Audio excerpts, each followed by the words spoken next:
Hello.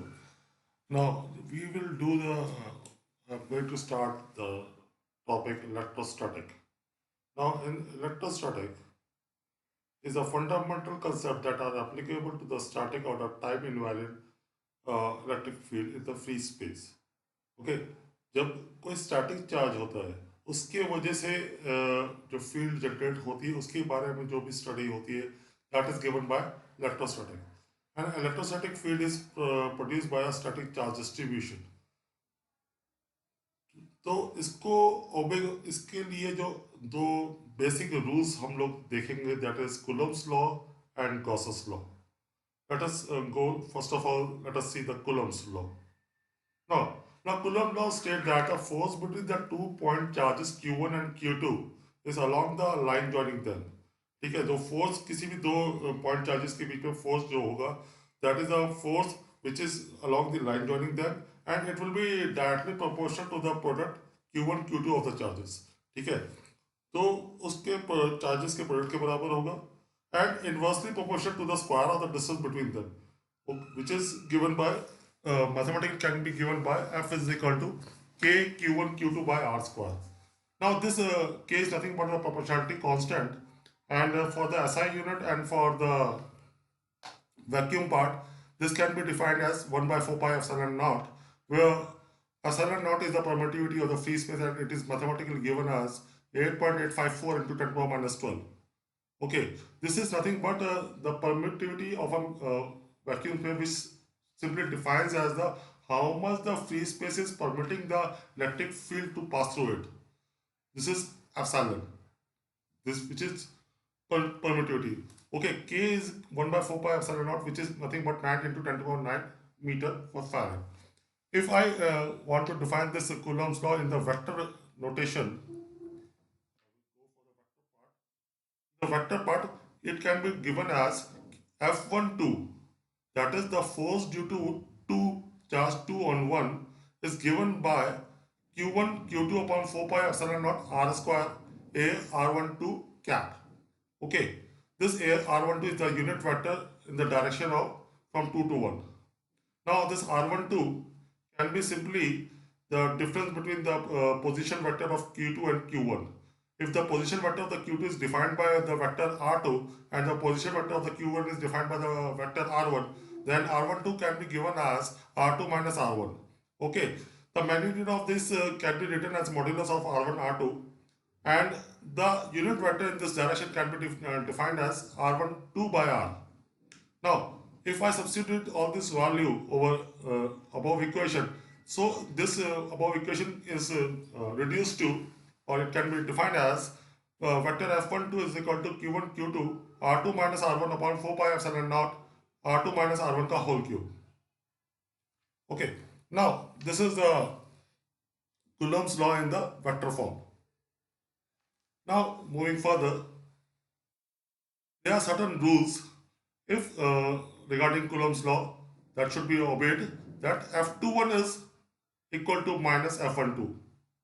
ठीक है, अगर 2 से 1 का चार्ज पॉजिटिव लिया जाएगा तो 1 से 2 का नेगेटिव लिया जाएगा.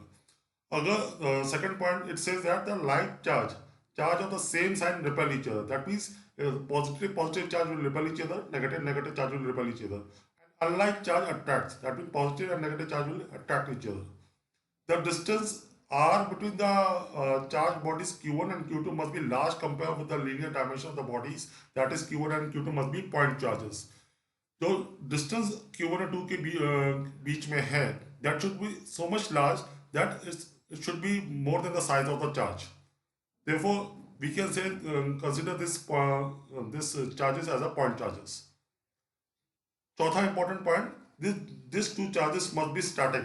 It should be at rest. It should not be in the motion. If it is in motion, you can't apply the Coulomb's law over there. And the sign of the Q1 and Q2 must be taken into account. The sign on the Q1 and Q2 वो formula में आप लेंगे. Okay. Now these are certain rules that should be obeyed. Now there is another principle of superposition which is applicable over Coulomb's law.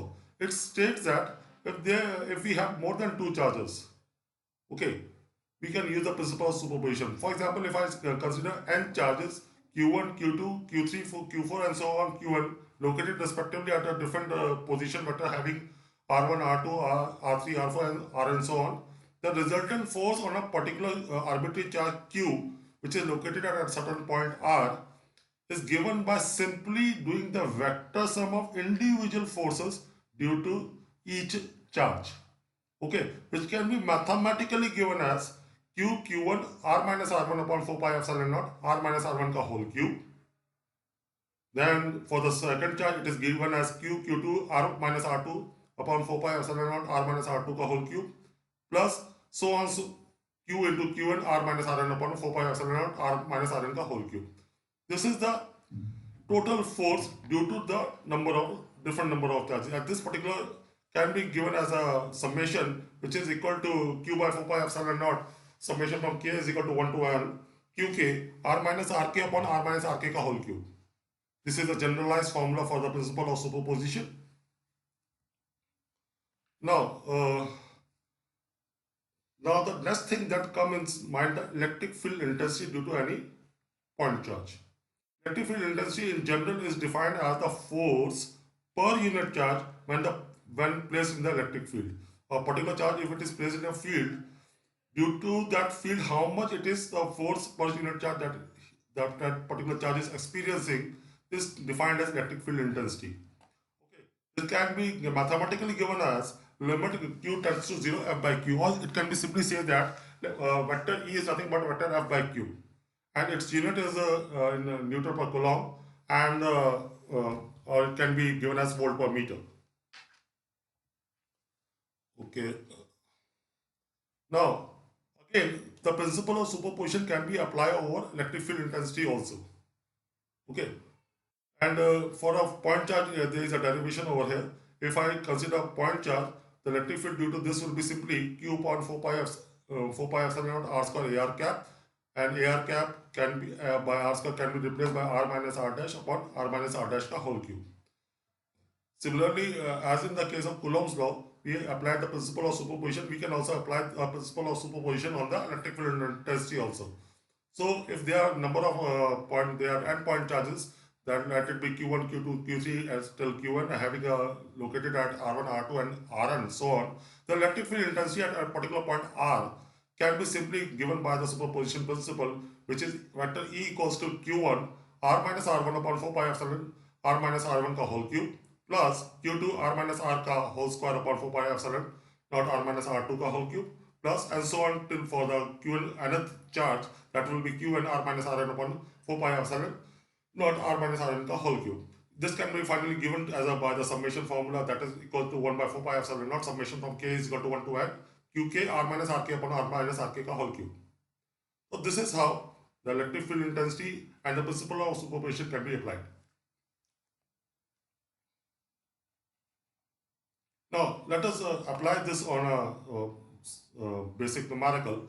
There is a, as per the question, there is a 2 point charges. One is 1 millicoulomb and another is minus 2 millicoulomb, which are located at 3, 2, minus 1 and 1, minus 1, minus 1, 4 respectively. We have to calculate the electric field on this particular test charge, which is having a charge of 10 nanocoulomb, which is located at 031, and the electric field intensity at that particular point. Now, first of all, let us do the calculation for the force by simply using the above summation rule. We just take q by 4 pi epsilon naught outside, the test charge particle outside, and rest we simply substitute the value as they are in millicoulomb. Therefore, it is taken as 10 to the minus 3. Now, the test charge particle is located at 031. So, 03 minus the first charge location, that is 32 minus 1 upon the magnitude of this distance vector.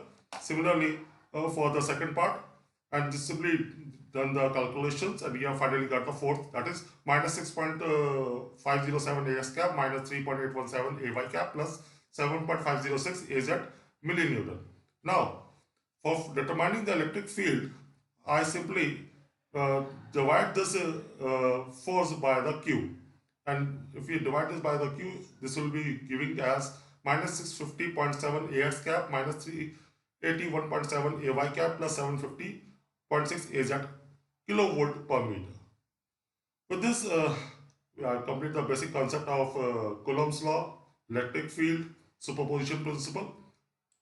For this lecture, it is complete. Have a nice day.